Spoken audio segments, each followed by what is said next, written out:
Ms. Conlin.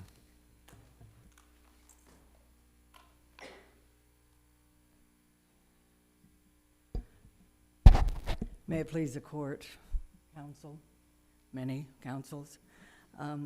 There are three big issues in this case for the court's determination. The first is, to what extent, if any, may a plaintiff in a civil lawsuit introduce evidence of the findings of the Lawyer Disciplinary Board and ultimately this court? Here, the court precluded testimony about the findings and even ordered us not to use the word ethics before the jury. I believe that that is not an issue of first impression. The issue of first impression for the court's determination is, does beginning a sexual relationship with a client constitute legal malpractice and or a breach of fiduciary duty under the facts of this case? And the third big issue is, to what extent are the findings of this court in a lawyer disciplinary proceeding preclusive in a civil case? I think the court knows the facts of this case with respect to the assault and battery, but there are three other things that we contend, and I want to give you the very brief facts with respect to those other causes of action. We say Mr. Blessum committed legal malpractice in three ways: in connection with the handling of Melissa's divorce from Phil, in failing to advise her about her right to bring a civil action against Phil for the assault and battery he committed against her while the divorce was pending, and most egregiously, by calling her on the phone, telling her that her ex-husband called him and asked what would happen if she died, and then telling her that her ex-husband had threatened her life and she had to get right in to see him so he could write a will. And on the very day that she went to see him about the will that she did not need in order to divide her assets equally between her three children, on that very day, he started a personal relationship with her. We believe he used the will as a ploy to get her into the office so he could start the sexual relationship. A hypothetical, Ms. Conlin. Let's say in a different case, an attorney called up a woman and told her, you need a will, and that it turned out she didn't need a will in order to get her to come to his office, and then just shot and killed her. Would that be legal malpractice? Oh gosh, Your Honor, I don't know. It surely would be a crime, and in this case, Isn't that the same underlying theory that you're pursuing on that part of your case? I don't think so, Your Honor, because there is no, to the best of my knowledge, there is no section of the Code of Ethics that prohibits murder. There is a section of the Code of Ethics that prohibits having a sexual relationship with a client. And what we say is that if you begin a sexual relationship with a client under the guise of doing something different, that makes it legal malpractice, whether the will is good or not. The will, as best I know, is just fine. Don't you have to relate, though, the legal malpractice to causation? And I look at the automobile situation where it's illegal to drive without a license.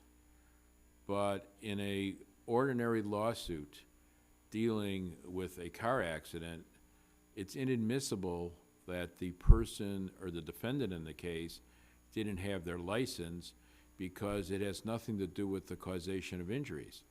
I mean, I understand, and I would agree with you, that having a sexual relationship with a client is evidence of negligence under our codes. Is unethical, and under our codes may be evidence of negligence.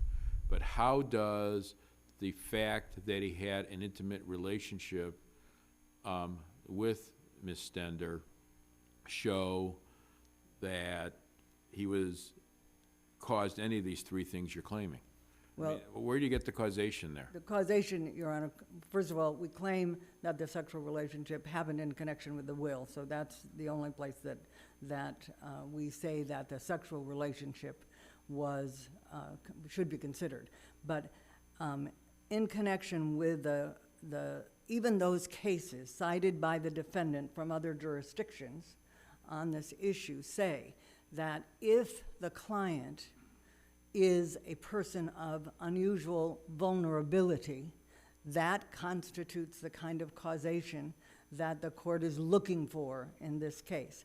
Certainly, Melissa Stender was a person of unusual vulnerability, and consider that, what he told her to get her in there. How did that cause those three things? I guess you're saying the divorce and the civil action aren't related to the sexual relationship, only calling her in to have the will. Yes, And that's the only one that would be related. yes. And that also constitutes, we believe that also constitutes a breach of fiduciary duty. And I may not be answering the court's question if I don't. The relationship happened after the call. Yes. I mean, don't you have a chicken and egg problem there? Well, I don't think so at all, Your Honor. I think that what happened was he called her so he could begin a sexual relationship with her. The record indicates that he had called her before, and nothing other than flirtation occurred. When he called her this time, he used your ex-husband called and said, What was the malpractice in drafting the will? not the malpractice in drafting the will. There wasn't any. There was none. I believe the law says, or should say, that if you begin a sexual relationship with an extremely vulnerable client in connection with the provision of legal services, that is or ought to be legal malpractice. What damages flow from that?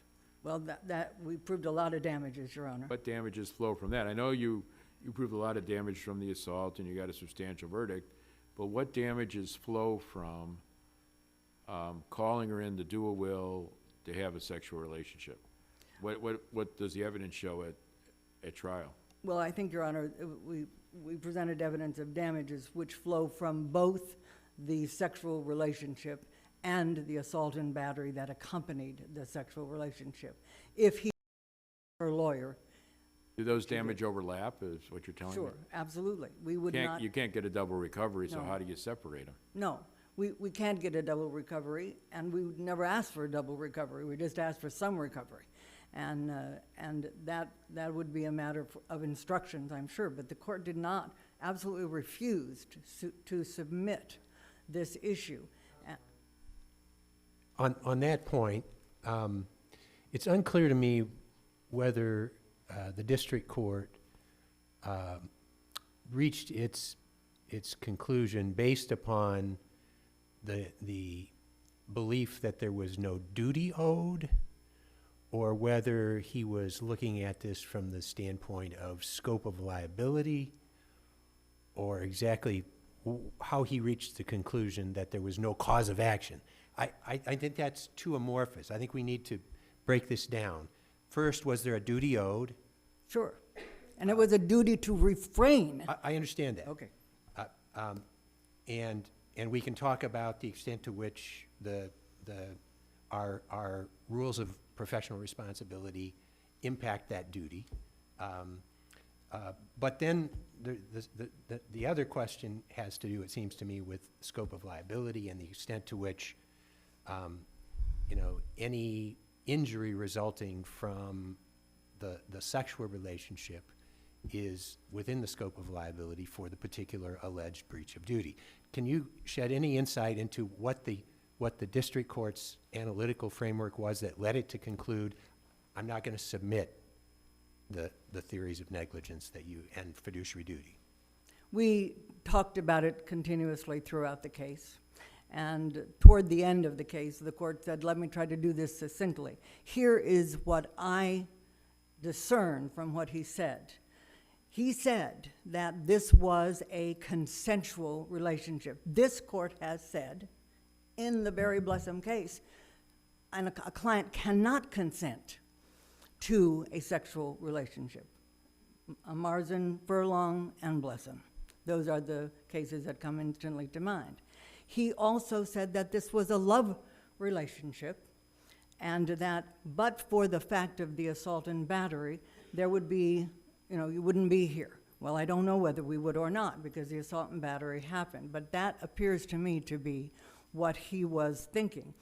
I think his whole approach to this case, So that sounds like a conclusion that there's no damage as a matter of law if it was consensual. Is that? I think that may well be what he believed, Your Honor. Certainly, without question, he believed that this was a consensual relationship between two adults. No matter how many times I mentioned to the district court that, in fact, this court has said that a client cannot consent to a sexual relationship with a lawyer. And I think that colored all of his view of this case from the very beginning. Does that answer the court's question? Let me address, if I may, It may be a duty analysis. I think Justice Hecht is on the right track, that we need to kind of be specific. Is it maybe an analysis that while an attorney may owe a duty as an attorney for the purposes of the legal code of the, whatever we call it now, rules of professional conduct, not to have a sexual relationship with a client, a lawyer for purposes of tort law does not owe such a duty. There is no such duty under tort law. Is that in effect what the judge was saying? I think so, Your Honor. And your point is that the code of professional responsibility should, or excuse me, rules of professional conduct. Whatever they I are. know we all say them. I'm not the only one who messes up, I think, I hope. But should define the scope of the tort duty as well. Is that's Yeah, your that's position? the issue of first impression that we have brought to this court, and that is, in the same context that you all have addressed this issue with lawyer after lawyer after lawyer about sexual relationships with clients, if you can't consent for the purpose of the professional rules of ethics, or whatever we're calling them these days, you cannot consent, period. And If you that, read- we think, is the way.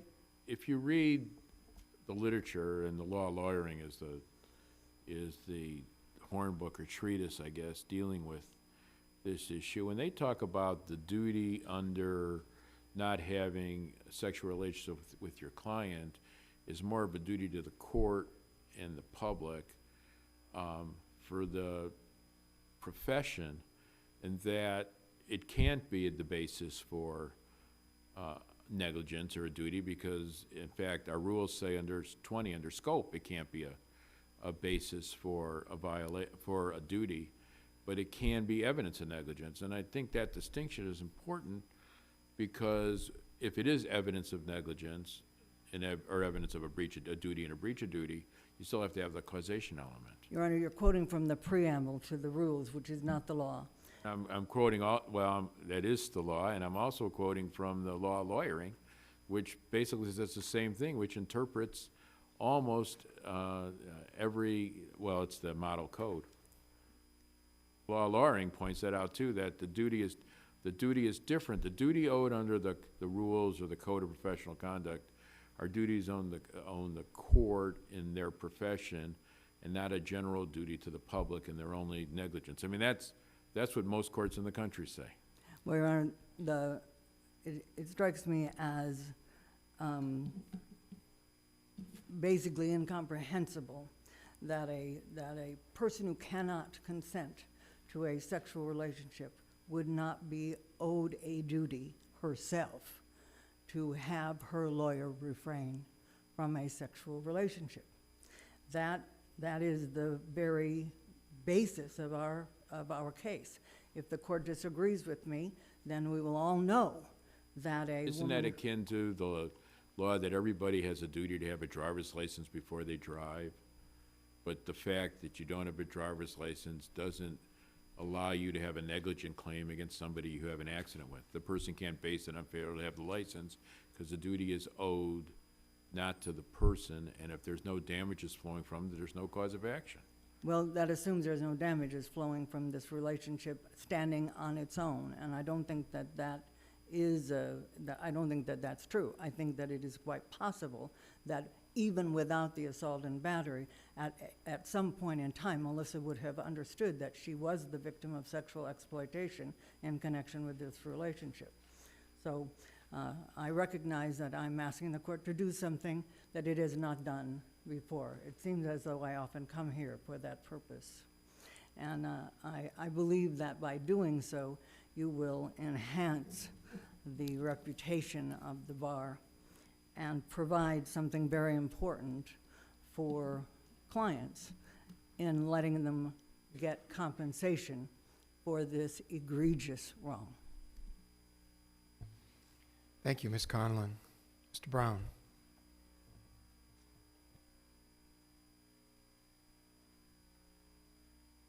May it please the court. Mr. Chief Justice, my name is David Brown. I'm here with Alex Wanio, my partner, and we have Mr. Thomas here who filed the petition with the intervention. I think the court's questions kind of go to the focus of what we spent 2 weeks battling about. No question about it. And if you read through the record, and I'm sure you did, read through the appendix, I'm sure you have, read our briefs, you can see kind of how this case started with the whole Facebook controversy, which was a first in my lifetime, and certainly I think a first in most of our lifetimes, but a direct shot as to what happens here in ethics cases and tort cases in this court. That's how we started the case. So then we get into the case a little bit. We had disagreements about the merits of theories and how the theories were going. And we actually got to a point in the case where we had, my memory is we'd argued the case, but or we were close to the end of the case, but we didn't have a result.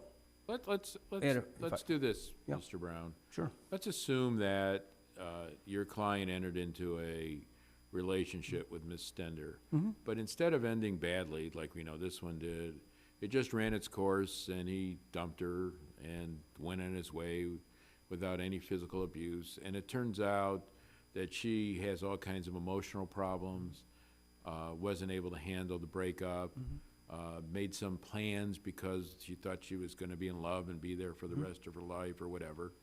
I mean, isn't there a cause of action based upon the violation of the ethical code and the causing of damages in that situation? I don't think so. Why not? The reality is, and I think you pointed it out earlier in the questions you were giving Ms. Conlin, the fact is you've got to tie in whatever it was he was doing as a lawyer with the code of professional conduct, and she can't do it. She didn't do it in the case. The divorce case wasn't there. But as a The lawyer- failure to file the cause of action As a wasn't lawyer, there. Mr. Brown, she was unable to consent, and that's what our rules basically say, even though she thinks she's consenting, because of the difference in positions. Sure. And she got herself in that situation, and she ended up with all kinds of emotional problems afterwards. I mean, it seems to me there you have a violation of the rule, which is an evidence of negligence. It's not negligence per se, and it caused some damage to Ms. Stender, and Ms. Stender should be entitled to compensated for it. Well, obviously, those aren't the facts in this case. That's my next question is, I mean, was there any evidence in this record that showed, other than the damages from the assault, No, that she can I finish for a second? Didn't mean to interrupt. That she suffered any other damages, such as emotional distress or even physical manifestations of emotional distress due to the emotional distress? no, there wasn't. And as a matter of fact, it's pretty clear when we went to trial, and we'd already been through the ethics hearing, the ethics appeal, the ethics result, and the argument. The reality is the assault itself, which took place, and the facts and circumstances regarding that, which have been well ventilated, and we won't ventilate them again, were pretty horrendous. There were damages that were related to that, damages that were paid actually by Mr. Blessum in the criminal court. He went to jail for it, actually. Was obviously suspended. But the reality is there wasn't any damages that were shown that were a result of that, independent of the assault. As a matter of fact, what I found kind of interesting in the case is we proceeded through discovery. The case was continued the first time. We went into court, and what happens, what we have is we have an expert come in, and the expert testifies on damages, and he can't really separate them out either. But then we asked him some specific questions because Ms. Stender took the position in court, under oath, in front of a jury, that she was a recluse and always had been since she'd been with Blessum. And then we basically explore, and she has to acknowledge she's gotten on a plane and flown to Hawaii and dated somebody on the internet and didn't do it once. She did it twice. And so the idea of that, was she credible? Did she have permanent damage as it related to this broken relationship? It seemed like she had a pretty quick recovery. But counsel, that sounds a little bit like a jury question. I mean, on the one hand, you just made a jury argument, essentially. I mean, it seems to me that if she testifies, since my relationship with the defendant, I've been a recluse. You know, you can controvert that, and you can say to the jury, that's not credible, but shouldn't it go to the jury? It did go to the jury, and actually, it wasn't just not credible, Judge. It wasn't true. Excuse me, it did go to the jury, maybe as part of the total universe of potential damages, possibly. But the problem is the issue, the negligence issue, and the fiduciary duty issue were not submitted to the jury. I think that in terms of a fair proceeding, if I could continue a little bit more, you might recall the transcript or the appendix. I think it's transcript pages 1660, appendix, I think 33, where you've really got the evidence is over, and Ms. Conlin basically just berates this judge for about the next half an hour. I didn't get a fair trial. My client didn't get a fair trial. Nothing worked out. Well, I was there. Obviously, Mr. Wanio was there. The fact is, it was a hotly contested case, but I have never seen a judge, and then he's accused of blowing his temper throughout.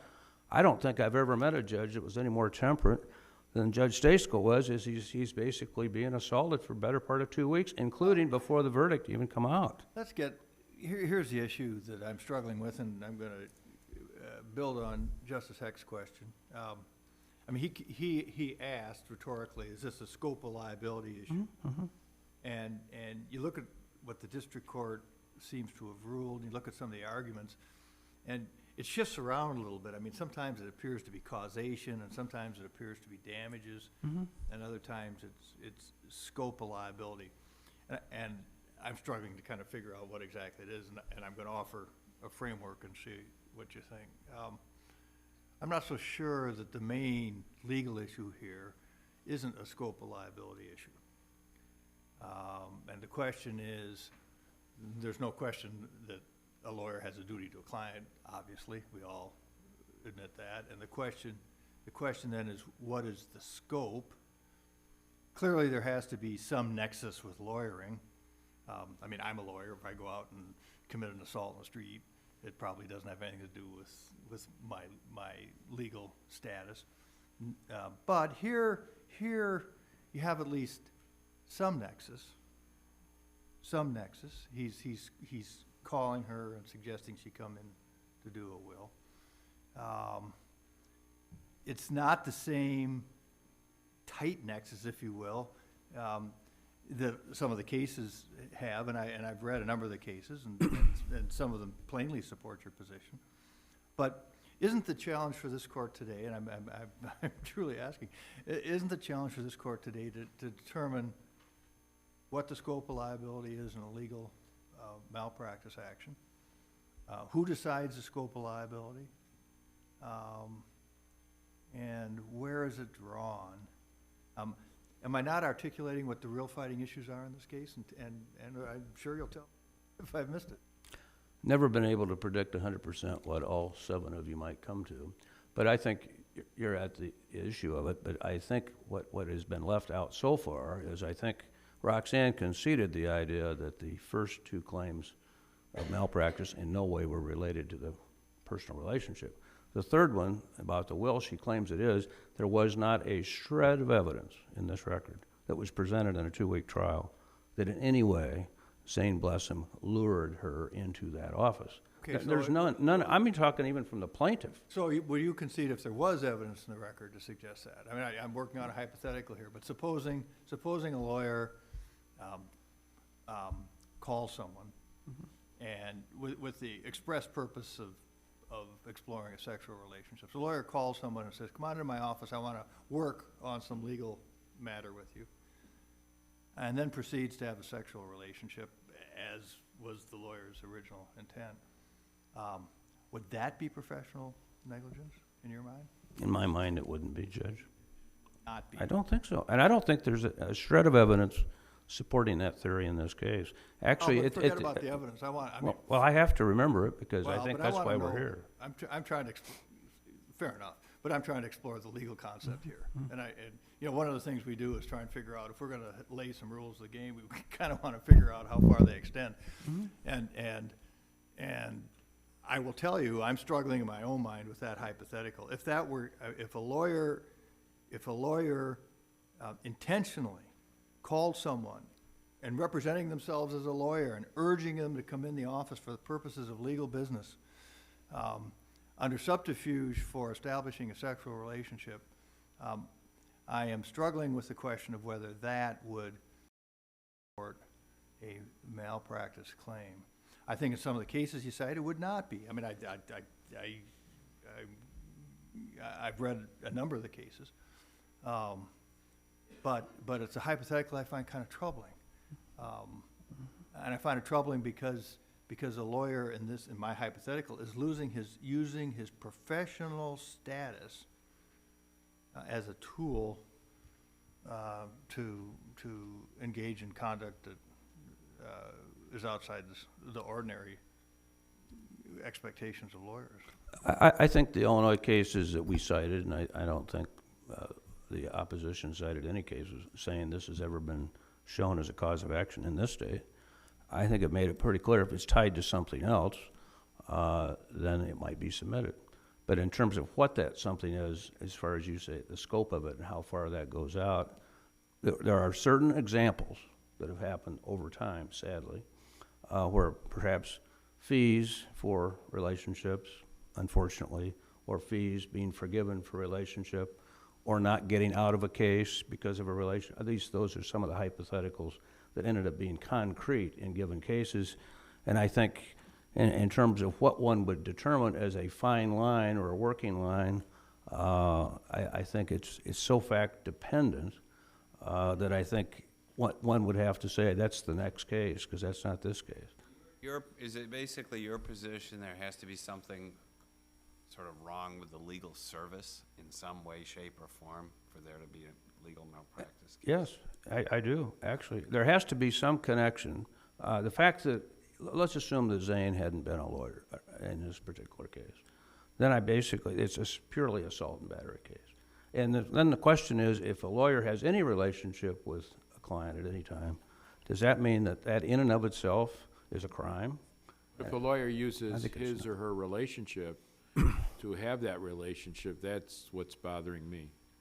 If you use your position as a lawyer to get that relationship, that's what bothers me. And I think if you use that relationship, that attorney-client relationship, to get the sexual or intimate relationship, I think there's problems. And I think the lawyer should be held accountable, or maybe should be held accountable. Why shouldn't they? Well, I'm not suggesting a lawyer shouldn't be held accountable. I'm saying there was no evidence of any of that in this case. And you can't point to it in this case. And it's not just a jury case. I mean, I'm talking about what did Mrs. Stender testify to or not. She'd been divorced. The divorce decree was finalized on, I think, 2009. They had a delay in getting the quadro entered, which was something I've never quite understood why that was, but it was.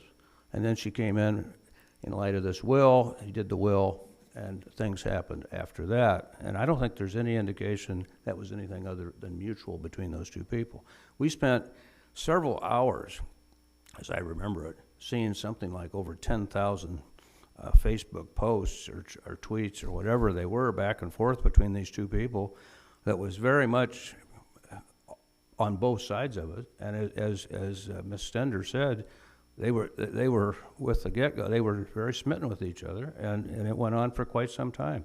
I did want to mention a case that this court had in 2004, Stotts versus Eveleth, and it was a teacher case, a teacher and a student case. I think then Chief Justice Lavarado wrote it, And basically, while there were remedies, and I think the teacher was fired, of course, and disciplined within the teaching profession, that wasn't in and of itself a basis for a breach of a fiduciary duty in a tort case. And I think the same analysis really applies. Now, if I could add just a couple things, I know my time is up with just a moment, but as the case concluded, we actually had this whole issue of a newspaper article before the argument was made on a Monday. We made some record on that. We proceeded. We got a verdict, a substantial verdict, which I considered a rather large loss, $500,000, a verdict for the plaintiff. Ms. Conlin did excellent work, as always. And the fact is, one of the jurors called the judge afterwards and was so troubled by the effect of that on the deliberations and everything else, he actually brought us into the courtroom to talk about it. And obviously, before we ever got to motion stage to explore it, the notice of appeal was filed by the winning lawyer in the district court, so we never had that opportunity. But I only mention that because this case had a little bit of everything, and that was just one more twist at the end. And should that basically be a basis on how cases generally go? I would think not. But is there any error in this record that justifies a reversal of the rulings of Judge Stasko, who I thought went beyond the pale in terms of hearing the arguments, responding to the arguments, ruling on the thing, and basically the case was submitted in full, and the opportunity was there, and actually was argued. Punitive damages were awarded. We thought the case obviously was over when we left. And the question is, how much? I think Justice Wiggins indicated duplication, this and that. What are we talking about? I mean, $500,000 verdict, and all the things that have happened beyond that, I just don't see any basis to go any further. And I think they did receive a very fair trial in this case. That's all I have. Thank you. Mr. Brown, thank you as well. Ms. Conlin, rebuttal? The court asked whether or not there was any evidence of emotional distress aside from the assault and battery. The answer to that question is yes. There were two or three of her treating therapists who testified about her emotional distress. There was Dr. Ackberg who testified about her emotional distress. Because the assault and battery happened, there was not any attempt to tease out what belonged to that and what belonged to the legal malpractice in connection with writing the will, but certainly there was plenty of testimony. Mr. Brown mentioned the evidence that he put in over my objection about the other sexual conduct of the victim, specifically precluded by law and I think should not be considered by the court. Even Kling, the case on which the defendants place most of their reliance, says that if the client is unusually vulnerable, and let's take a look at what we know for sure. What we know is that when she came to get her will written, she believed that her ex-husband had threatened her life, and that's why she needed a will. Even only considering that part of it, that made her unusually vulnerable, but certainly there's evidence in the record from which the court could conclude that Mr. Blessum knew about all of the past conduct that had caused her extraordinary emotional distress before he began this relationship. One of the issues I did not get to address, I'd like to address very briefly, and that's the preclusive effect of the court's rulings. Counsel, before you introduce that separate topic, could you address the Stotts case? Because I see parallels. You have an exploitation, a teacher-student relationship that brings up all those concerns. And of course, the teacher was disciplined. Here, the lawyer was disciplined and jailed briefly. But in Stotts, the court held there was no civil cause of action. Why isn't that persuasive here? It's not persuasive to me, Your Honor, but it shouldn't be persuasive to the court because it is distinguishable. In that case, the teacher had sex with a person they never taught. They didn't teach that person. And the person was an adult, not a child, not a person under the age of 18. We think that's significant in that case. the issue that we thought most should be preclusive was the issue that this court decided in the underlying Blessum case, that Melissa Stender could not consent. That was clearly decided. That was the issue in the underlying case. If you, You know, I understand your position, and you're right, there is language to that in Blessum, and I wrote Blessum, warts and all. I'll own it. I love it too. But I think what we're talking about is in the context of the rules of professional conduct, and they do indicate that. You're correct. But if the rules of professional conduct don't establish tort duties, then the language that is used to justify those rules may not be applicable to the tort context. Am I right? Well, Your Honor, I don't think so, because I think if you can't consent, you can't consent for any purposes. You can't consent. And because of the unevenness, the unequalness of the relationship between an attorney and a client, that's the underlying purpose of the ethics rule. That's what has been said numerous times. That's the reason for it. And so we have, if she couldn't consent because of the code of ethics, she can't consent for the negligence case either. She just can't consent. And that's what we think. Let me ask about the scope of liability issue that I was working with. And I mean, I read a number of the cases, and I won't say I've mastered them, but I've read enough. And the scope of liability in some of the cases strikes me as narrower than what you're suggesting. In these cases, a lot of them Court of Appeals cases, as is, I think, Kling, but a lot of them basically look for a tie between legal services, and that's why your opposition notes that the will didn't have any flaws, and there's case law that kind of supports that line of analysis. On the other hand, I think the high water mark of your position is that, well, this isn't like the analogy I had. If I went out and clobbered somebody, I'd be a lawyer, but there'd be no nexus. There was at least some nexus here, arguably. But it seems to me the thrust of most of the case law has a scope of liability tighter than where you're drawing it.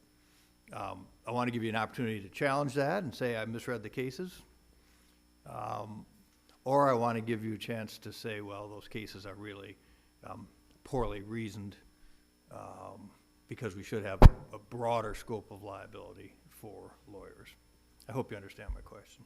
I hope I do too, Your Honor. I think that what we're saying here is not that sex with a client under all circumstances would give rise to a tort.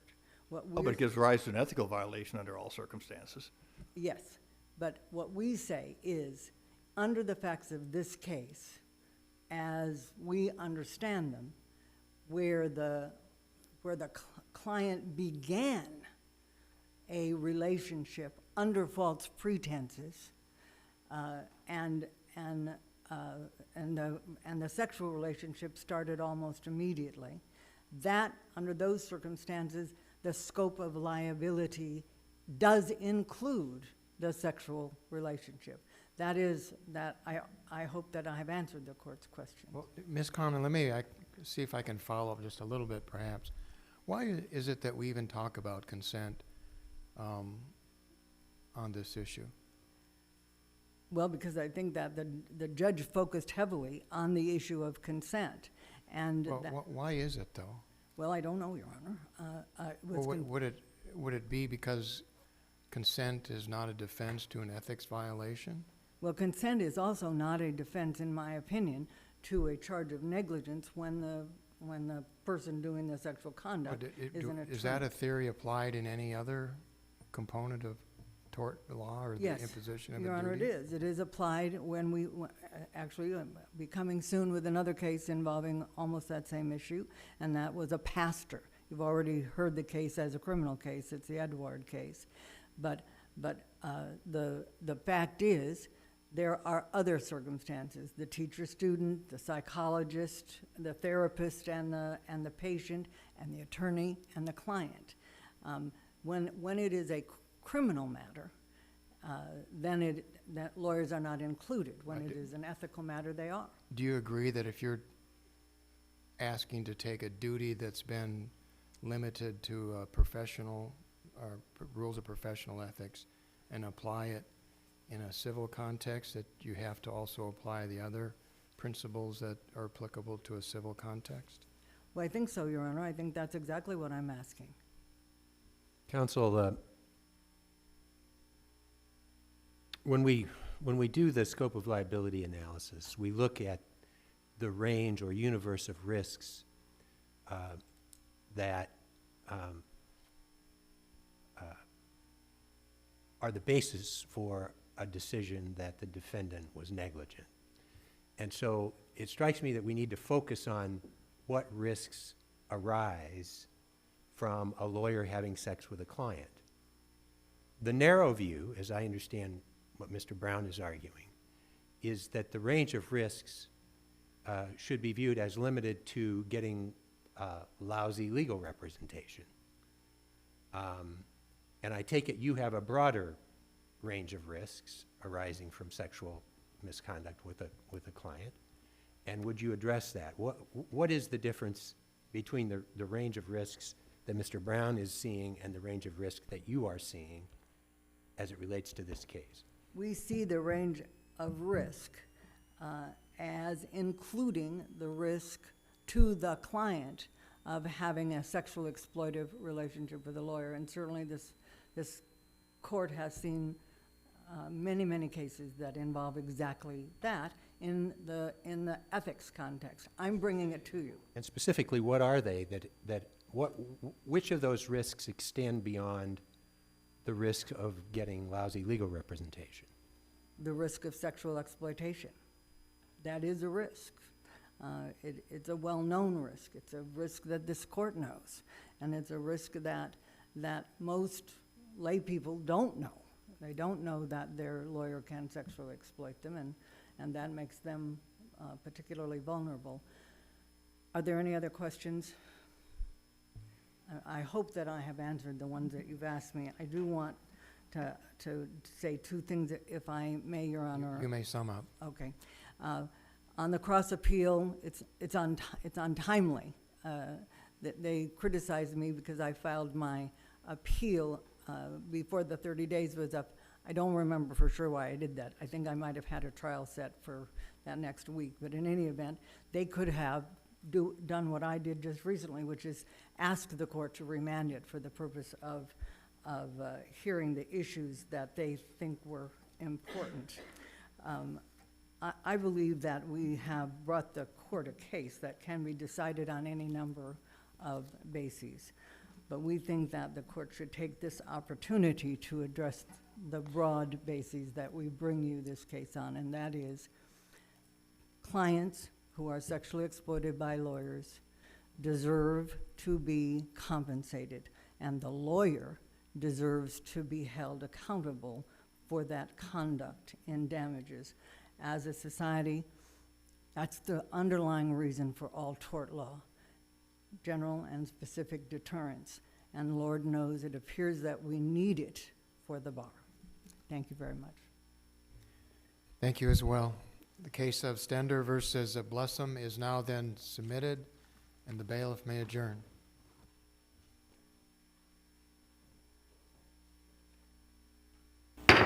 Hear ye, hear ye. The Honorable Supreme Court of the State of Iowa is now adjourned.